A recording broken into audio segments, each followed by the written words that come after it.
irmãos, paz e graça em nome de Jesus, amém? Graças a Deus, pastor Gil foi generoso, né? Falou que a gente está passando alguns dias, mas vamos embora só dia 8 de fevereiro, então são várias semanas, né? Várias semanas dando despesa para ele lá e pegando no pé, né? Tem como baixar um pouquinho aqui, pastor? Tem. É porque está muito frio, irmãos, então... A gente que é lá do Goiás não está acostumado com esse frio. Inclusive, eu descobri que a secadora está encolhendo as minhas roupas, né? Jesus amado, tem misericórdia. Rafael chega lá e fala para mim, Rodrigo, você precisa correr, anda nessa esteira aí. Rapaz, é a lavadora lá, a secadora. Meus amados, graças a Deus, o Senhor nos deu mais uma oportunidade de estarmos aqui compartilhando a palavra do Senhor. E antes da gente passar a palavra, eu quero dizer uma coisa para os irmãos muito importante. O nome dessa igreja é Comunidade de Filadélfia, né? E a gente sabe que a igreja de Filadélfia é uma igreja expressiva no seu amor. E eu me lembro da minha conversão na minha adolescência, que o que me fez ficar numa igreja evangélica e servir o Senhor, irmãos, foi que naquela pequena igreja no interior de Goiás eu encontrei muito amor. Aquilo lá fez diferença na minha vida. Eu ainda era uma criança, praticamente, 13 anos de idade, mas ao entrar naquela igreja, naquela comunidade simples, pessoas simples, porém amorosas, eu senti algo diferente e desejei no meu coração, eu quero ficar, eu quero permanecer nesse lugar. Então, que essa comunidade seja expressiva no seu amor, certamente muitos vão se achegar a esse lugar e vão dizer, eu quero permanecer aqui, porque eu sinto amor das pessoas nesse lugar. Amém? Hoje eu gostaria de ler com os irmãos e compartilhar uma palavra lá em Gálatas, no capítulo 5, no versículo 16. Abra sua Bíblia, Gálatas, capítulo 5, versículo 16.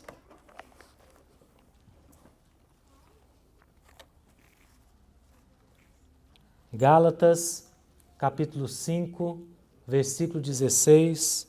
A minha versão é atualizada, revista atualizada. Eu vou ler aqui e gostaria que os irmãos depois repetissem comigo esse versículo. Digo, porém, andai no Espírito e jamais satisfareis a concupiscência da carne. Vamos ler ali?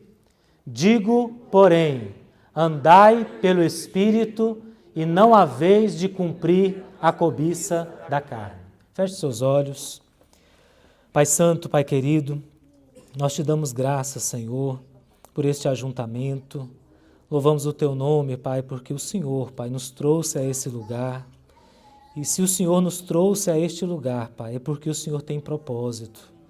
É porque o Senhor tem, Pai, uma palavra para o nosso coração, Pai. Nós te pedimos agora, Pai, que o Espírito do Senhor, Pai, ele tenha total liberdade de agir no nosso coração. Pedimos, ó Deus, que o Senhor fale conosco, que o Senhor, Pai amado, ministre ao nosso coração a Tua palavra. O Senhor conhece cada coração que está aqui nessa noite, sabe das motivações, Pai, sabe dos pensamentos. Nada, Senhor, foge ao Teu conhecimento. E nós precisamos, ó Pai, nesta noite, sermos tocados pelo Senhor, sermos, ó Pai amado, edificados pela pregação da palavra. Por isso, fale conosco, Senhor, nós te pedimos, em nome de Jesus. Amém.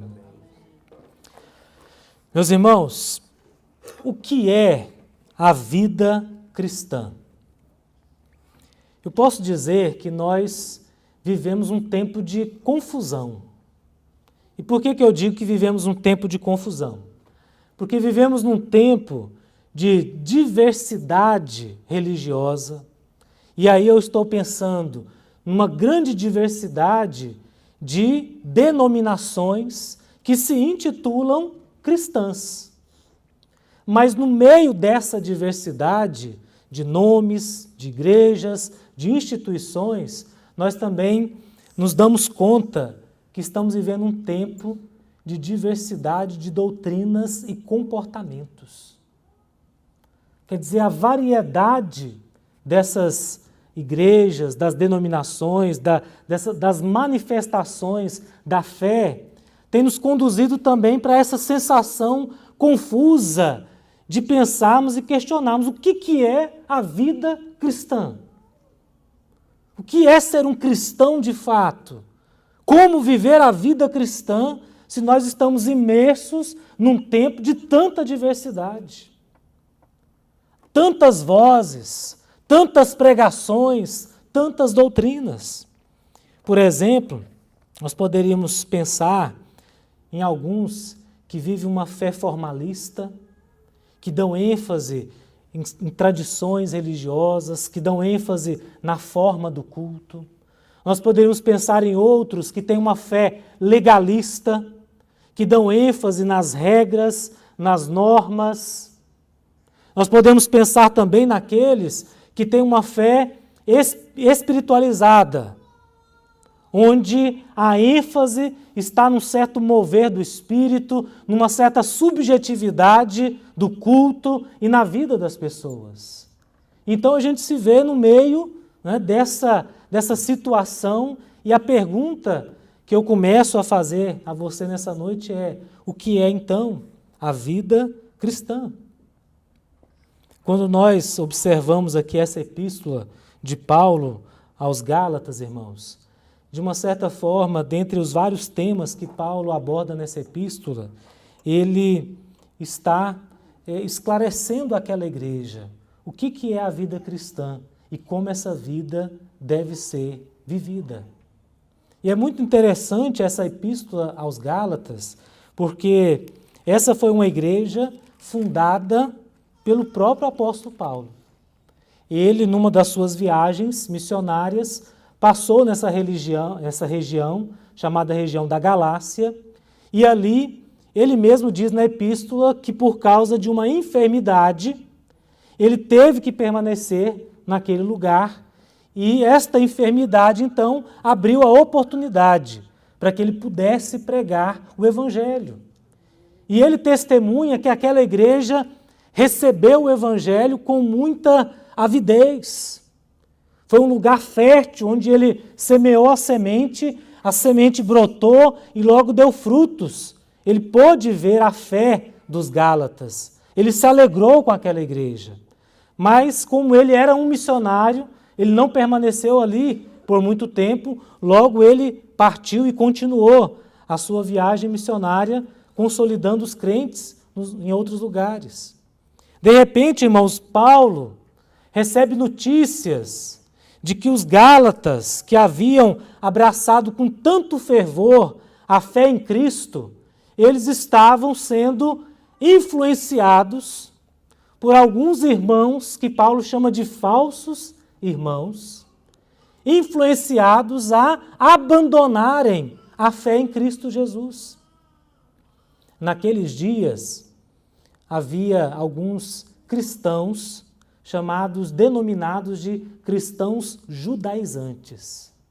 Eles tiveram contato com o Evangelho, creram em Jesus, mas não abandonaram a fé mosaica, não abandonaram a lei e os costumes do Velho Testamento e passaram com o tempo a ensinar que Jesus era importante, mas era necessário se circuncidar, era necessário observar dias e festas que estavam prescritos na lei de Moisés, porque se não se observasse tais práticas do Velho Testamento, a pessoa não seria salva. Ou seja, esses cristãos judaizantes, eles entraram ali na igreja dos Gálatas, onde Paulo tinha semeado a boa semente, e começaram a disseminar essa doutrina de que Jesus não era suficiente, de que era necessário obedecer à lei do Velho Testamento. Então, irmãos, lá no capítulo 1, no versículo 6, você vai ver Paulo expondo o grande objetivo dele com essa carta. Ele escreve e diz aos irmãos: admira-me que estejais passando tão depressa daquele que vos chamou na graça de Cristo para outro evangelho, o qual não é outro, senão que há alguns que vos perturbam e querem perverter o evangelho de Cristo.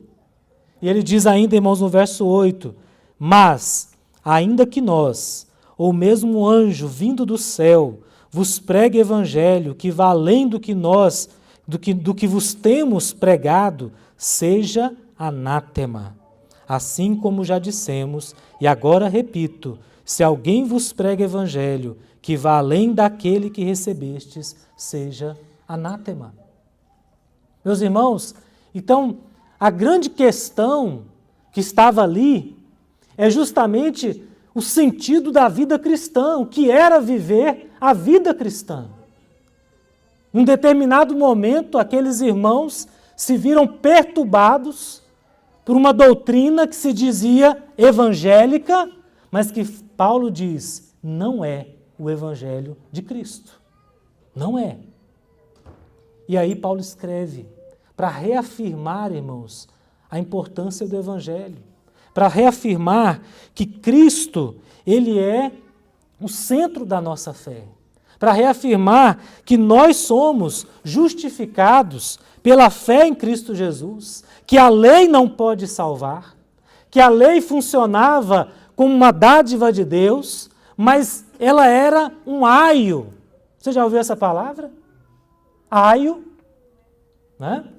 Às vezes as crianças nos ensinam, né? Bate o dedinho lá, aio, né? Não é isso não, viu, irmãos? Essa palavra aio está lá no capítulo 3, verso 24. Você quer conferir? Se você tiver com a versão atualizada, você vai encontrar a seguinte palavra. De maneira que a lei nos serviu de aio, para nos conduzir a Cristo, a fim de que fôssemos justificados pela fé. Então a palavra aio significa, irmãos, aquele que conduz. A ideia de aio é a ideia de condução, é a ideia daquele que pegava a criança e conduzia ela pelo caminho correto. É como se fosse a ideia do pedagogo. É a mesma palavra que dá origem à palavra pedagogo. Então é aquele que conduz a criança. Paulo está dizendo, olha, a lei, ela foi instituída por Deus para ser aio, para nos conduzir, para nos mostrar o caminho. Mas nos mostrar o caminho de quê? O caminho de Cristo. O caminho de Cristo. Então, aquela doutrina que dizia, olha, você tem que circuncidar, você tem que guardar o sábado, você tem que guardar as festas do Velho Testamento, você tem que fazer como a lei de Moisés diz, senão você não vai ser salvo, era uma doutrina falsa. Paulo está dizendo, a lei é apenas um aio. Tudo isso é importante, tudo isso teve o seu sentido lá no Velho Testamento, e qual foi o sentido disso tudo? Nos conduzir a Cristo. Nos mostrar, irmãos, que pela lei nós não podemos ser salvos. Então, qual o sentido da vida cristã? Paulo mostra que o sentido, irmãos, é Cristo, é viver em Cristo Jesus. E aí, Paulo também, a partir do verso 3, ele vai nos mostrar como essa vida se manifesta em nós através da ação do Espírito Santo. Como o Espírito Santo promove em nós essa nova vida. E ele chega então no capítulo 5, onde eu quero, aqui no verso 16, trabalhar com os irmãos algumas verdades. A vida cristã, irmãos, é uma vida no Espírito. A vida cristã é o resultado do que Cristo fez por nós na cruz, nos concedendo a fé, e o seu Espírito nos dando um novo princípio de vida. Preste atenção, a vida cristã é resultado da obra de Jesus, e de como o Espírito Santo nos conduz a esta nova vida. Então, se a vida cristã é vida no Espírito, como andamos no Espírito? Como andamos no Espírito? Paulo diz, digo, porém, andai no Espírito e jamais satisfareis a concupiscência da carne. Irmãos, como andamos no Espírito, se a vida cristã é vida no Espírito? Primeiro, compreendendo a mensagem da cruz e as suas implicações para a nossa fé. Repita comigo.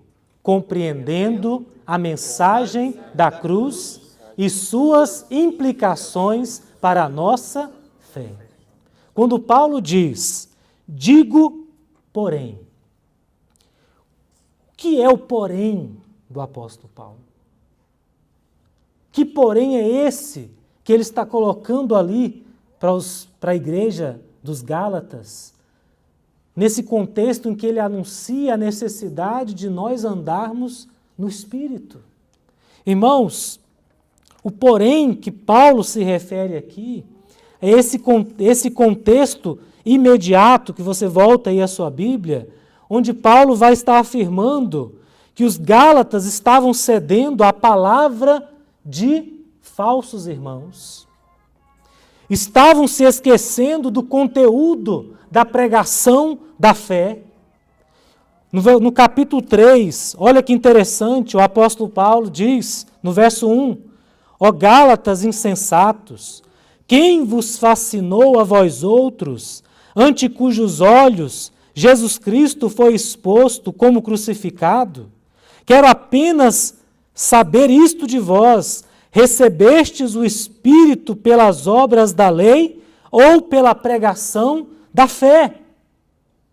Observe, irmãos, quando ele diz, digo, porém, ele está nos remetendo ao contexto anterior, onde ele vinha afirmando exatamente a mensagem da cruz. Onde ele vinha nos afirmando o que era essa mensagem da cruz e quais são as consequências de eu crer na mensagem da cruz. E a grande inquietação de Paulo, o grande sofrimento dele naquele momento com a igreja de Gálatas, é porque, como um pai que tinha gerado filhos, ele diz, irmãos, que estava novamente ali gemendo, dores de parto, para gerar Cristo de novo naquela igreja. E por que ele estava gemendo?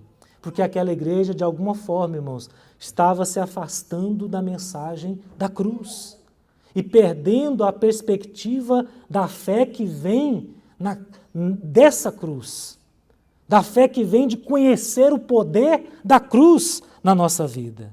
Então, porém, é o fato de que eles estavam abandonando a Cristo por causa da influência desses falsos irmãos que pregavam a lei, a salvação pela lei, e não percebiam que faziam isso em uma completa carnalidade. Faziam isso porque acreditavam na glória da carne, porque acreditavam que fazendo assim teriam mérito da glória. E Paulo lembra a eles, olha, digo a vocês, porém, vocês nasceram de novo pelo poder do Espírito e pela pregação da fé. Vocês se converteram por causa da mensagem da cruz. Então, vida no Espírito começa quando nós compreendemos, irmãos, esse porém. Quando nós compreendemos que a mensagem da cruz nos foi dada para que nós vivamos uma nova vida, para que sejamos uma nova criatura. Não pode existir vida no Espírito sem a mensagem da cruz. Não pode existir uma nova vida sem que nós entendamos o propósito da cruz. O que significa a cruz? Meus irmãos, ali tem uma cruz. Quando você olha aquela cruz, o que ela significa para você? Se ali não há nada não há nenhum poder ali, irmãos, e nada místico no que eu estou falando aqui. Né? Ali é madeira. mas aquilo representa algo para a nossa vida. Aquilo é um símbolo para a nossa fé. Representa o sofrimento de Cristo. Representa a vitória de Cristo sobre o pecado. Representa o nosso perdão. Representa a nossa salvação. Amém. E nós não precisamos de nada mais do que a cruz de Cristo. Nós não precisamos de nada mais do que o próprio Cristo para sermos salvos. Por isso Paulo começa o texto dizendo aos Gálatas no capítulo 5, verso 16, digo porém. Quer dizer, esses são os poréns que ele está trazendo à mente daquela igreja. Vocês creram em Jesus e estão abandonando Jesus por causa da lei. Então eu quero dizer para vocês, lembrem-se da mensagem da cruz. É assim que começa, irmãos, a vida cristã. É assim que começa a vida no Espírito. Amém? Em segundo lugar, irmãos, como andar no Espírito, se a vida cristã é vida no Espírito? Compreendendo que a vida no Espírito é uma transformação de dentro para fora. Repita comigo. Compreendendo que a vida no Espírito é uma transformação de dentro para fora. Meus irmãos, Paulo diz, andai no Espírito. Paulo, e aqui vamos prestar muita atenção no que ele diz, ele não está falando, andai com o Espírito. Ele não está falando para nós andarmos com o Espírito. Ele está falando para nós andarmos no Espírito.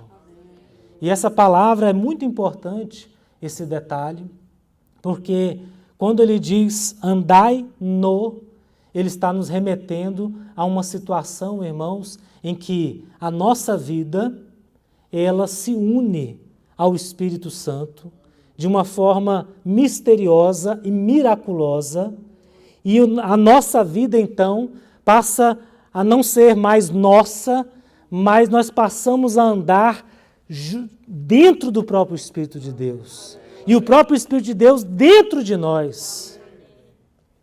Não é que a gente deixa de ser a gente. O Espírito Santo não deixa de ser o Espírito Santo. Mas é um mistério, irmãos. A gente se liga a Deus através do Espírito Santo de Deus. A gente se liga. E aqui é importante entendermos também o sentido da palavra andar. Porque o sentido literal é de andar como se fosse caminhar. Né? Isso aqui que eu estou fazendo.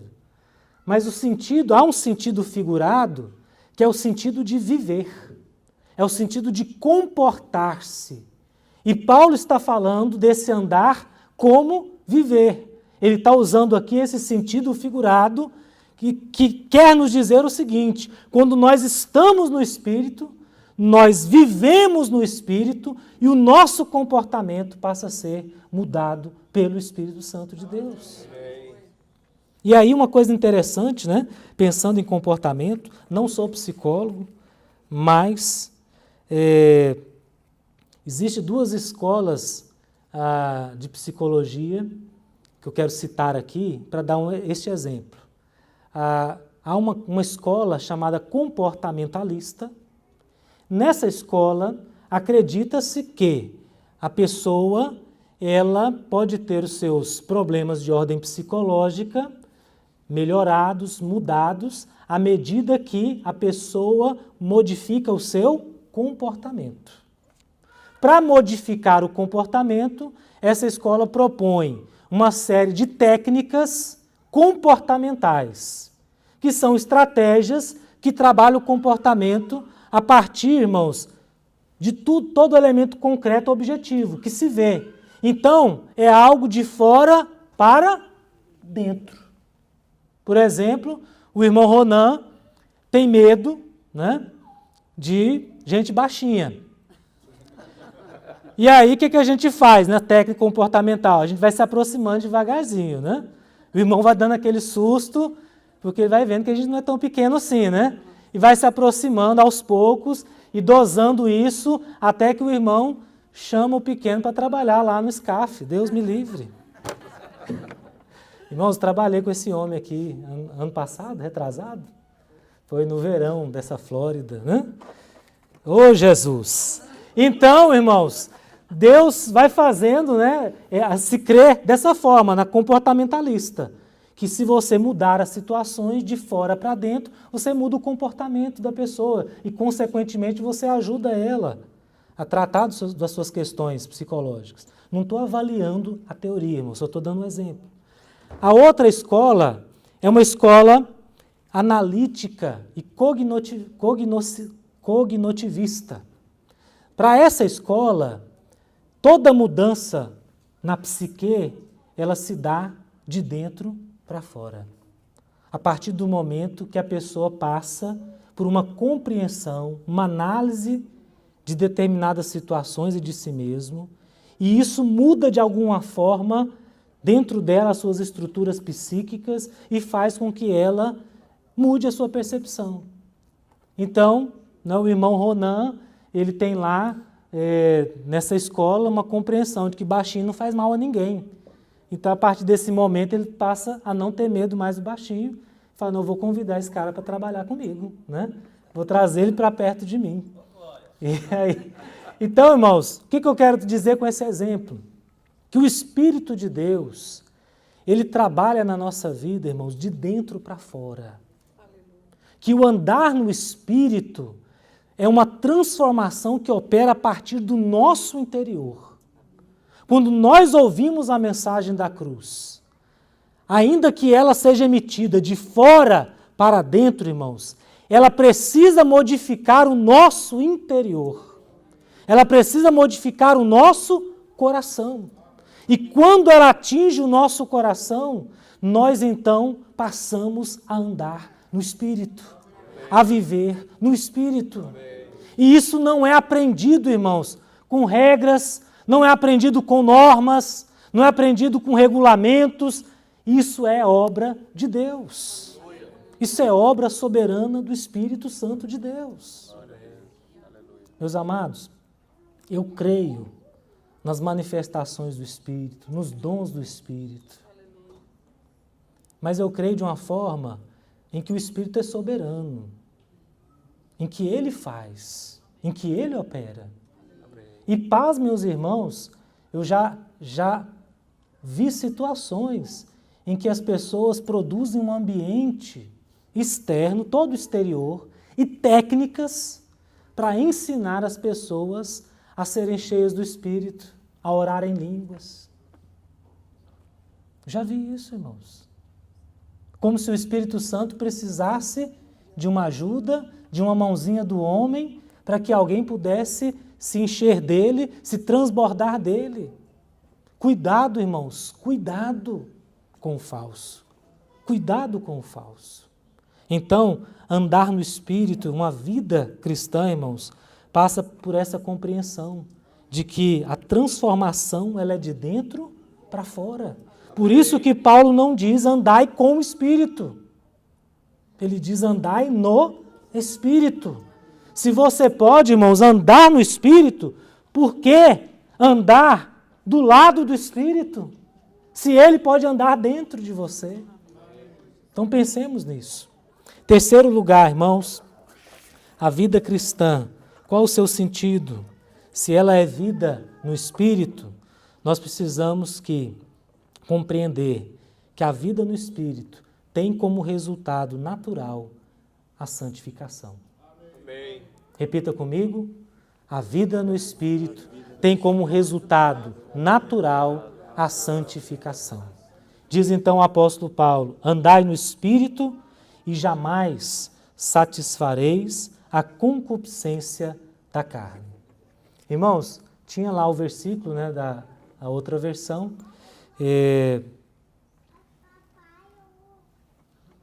Olha lá.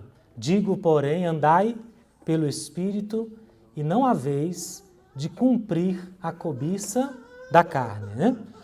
É diferente. Veja que é um pouquinho diferente. Eu gosto muito dessa versão aqui, tá? E deixa eu pontuar alguma coisa aqui para os irmãos, né? gosto dessa versão que eu li, irmãos, especialmente da palavra jamais, porque lá no grego está duas expressões, ume, duas palavrinhas. E essas duas palavras são dois nãos na língua original. U é não e me também é não. Mas quando essas duas palavrinhas são colocadas juntas, elas querem intensificar uma negativa, uma situação que é de afirmar algo no sentido negativo. Ou seja, quando é não, não, lá quer dizer nunca, jamais, certamente que não. Então o apóstolo Paulo, ali naquela versão, fica um pouquinho a desejar essa tradução, porque fala, e não haveis de cumprir. É não também. Está certo o sentido. Mas eu gosto aqui desse jamais, porque ele traz a força lá do original. E o que o apóstolo Paulo está dizendo para nós aqui, irmãos? Que a vida cristã, que significa uma vida no Espírito, tem como resultado uma santificação, um processo de santificação, porque aquele que está vivendo no Espírito, jamais ele vai se deixar levar pela concupiscência da carne, pelo desejo ardente da carne. E a ideia desse jamais, irmãos, e isso é forte, e talvez você possa pensar assim, mas pastor, então, se eu peco, né, o que acontece quando eu peco? O que acontece quando eu tropeço? Paulo está falando aqui de uma santificação perfeita? Não, irmãos. Ele está falando que a vida cristã, governada pelo Espírito, quando você anda no Espírito, é uma vida de tal comunhão com a cruz, com o Evangelho, que você certamente não vai andar, não vai satisfazer, se entregar aos desejos da carne. Meus irmãos, Paulo está falando de santificação. Isso é marca na vida cristã. O resultado, né, desse caminhar, dessa vida no Espírito, é a gente não satisfazer a carne. Os versículos a seguir, irmãos, Paulo vai explicar isso daí. Eu não vou entrar nisso hoje. Hoje eu quero, se eu tiver oportunidade, a gente entra no segundo momento. Mas o que eu quero enfatizar, irmãos, é que não há vida cristã sem luta contra o pecado. Não há. Irmãos, a carne, e aqui é importante nós entendermos essas concupiscências da carne, porque também nos dias de Paulo, as pessoas, muitas entenderam mal o sentido da carne, como se significasse o nosso corpo, né? Você pode olhar aí para o seu corpo, isso aqui é carne e sangue, tá? Mas quando Paulo usa a palavra aqui, concupiscência da carne, ele não está se referindo, irmãos, ao nosso corpo físico. Ele está se referindo à nossa natureza pecaminosa. Ele está se referindo aos desejos de pecar. E esses desejos de pecar, irmãos, eles têm um lugar certo, onde eles se manifestam, que é no nosso corpo. É através do nosso corpo físico que os desejos da carne se manifestam. Não é fora, não é em outro lugar. Por isso que ele fala dessa concupiscência, mas distinguindo isso. Paulo não está falando que a vida no Espírito é uma vida fora do corpo, mas ele está falando que essa santificação, irmãos, se dá no corpo. Se dá nesse corpo físico, onde a nossa carne, a nossa natureza pecaminosa, ela passa a ser constantemente confrontada pelo Espírito. Irmãos, essa é uma marca importante na vida da igreja cristã. Certo pastor recebeu o convite para pregar numa igreja com a possibilidade de se tornar o pastor daquela igreja.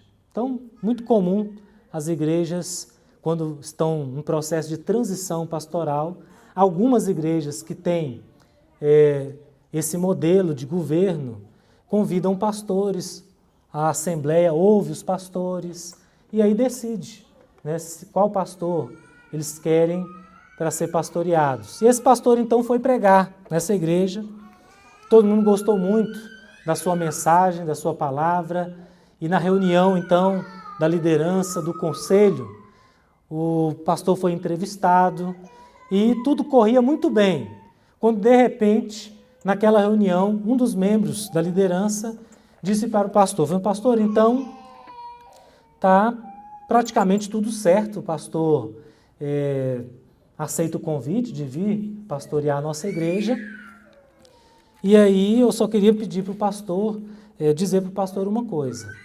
Pois não, meu irmão, aqui na nossa igreja, irmão, pasmem, sabe de onde é essa igreja?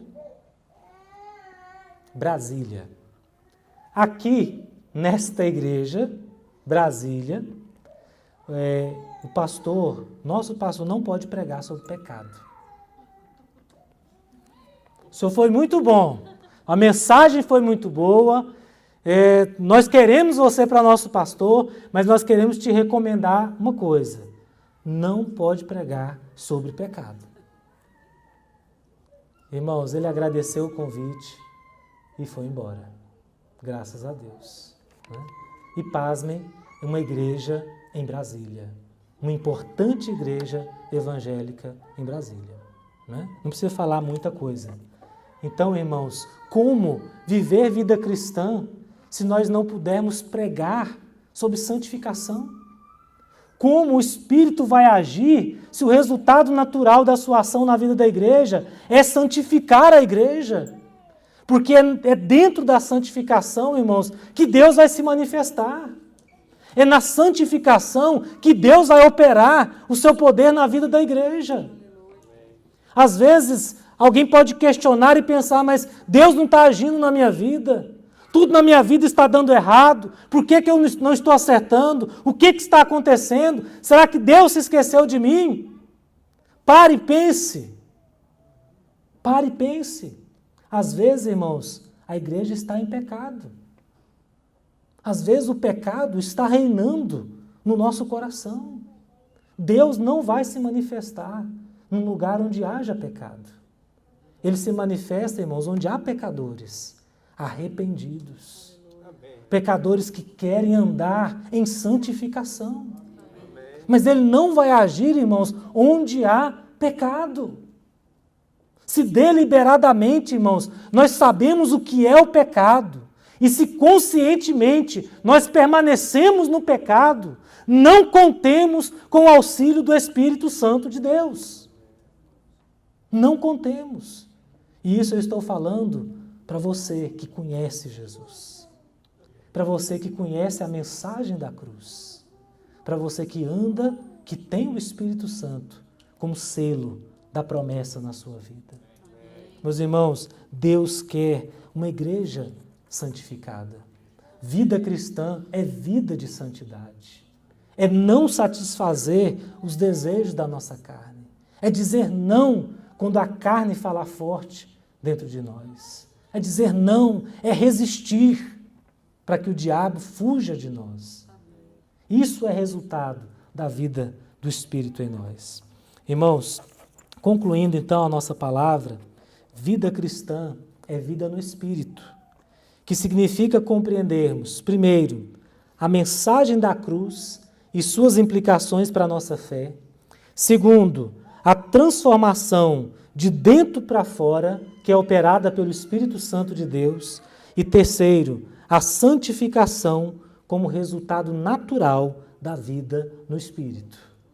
Então, meus amados, se estas marcas não estiverem em nós, caberá questionarmos se realmente nós estamos no Evangelho de Cristo Jesus. Se essas coisas não existirem em nós, cabe a cada um fazer um autoexame. Será que o Cristo, Será que a mensagem que eu estou crendo, na qual eu estou depositando a minha confiança, a minha fé, é a mensagem da cruz? Será que o Espírito que está em mim é o Espírito de Deus? Porque essas coisas, irmãos, elas precisam existir em nós, para que nós, de fato, vivamos a vida cristã.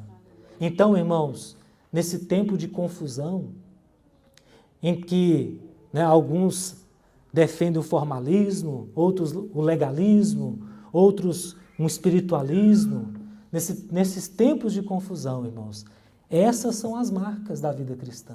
É isso que dá sentido para a vida cristã.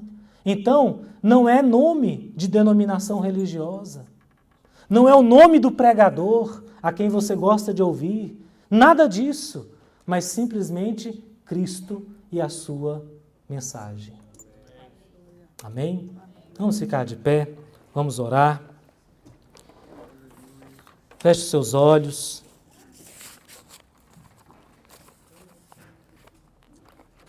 Eu gostaria que você colocasse sua vida diante de Deus.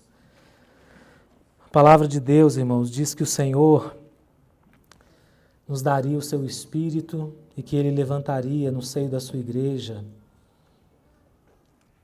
apóstolos, profetas, evangelistas, pastores e mestres, para que a sua igreja recebesse edificação. Eu creio que o ministério da pregação é ministério do Espírito Santo para transformar e edificar a vida da igreja. Eu quero dizer para você nessa noite, você foi chamado para ser igreja do Senhor Jesus Cristo. Você foi chamado para ser um verdadeiro cristão.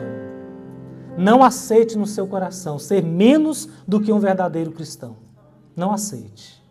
Você foi chamado para andar no Espírito Santo de Deus e para vencer as concupiscências da carne, os desejos da carne. Não aceite viver uma vida de pecado. Não aceite viver satisfazendo os desejos pecaminosos do coração humano. Coloque sua vida diante de Deus. Faça um concerto com o Senhor aí, onde você está. Renda-se a Ele, para que essa mensagem da cruz brilhe no seu coração, para que essa mensagem da cruz te liberte nesta noite e você saia daqui revigorado, renovado na fé e disposto a andar no Espírito Santo de Deus.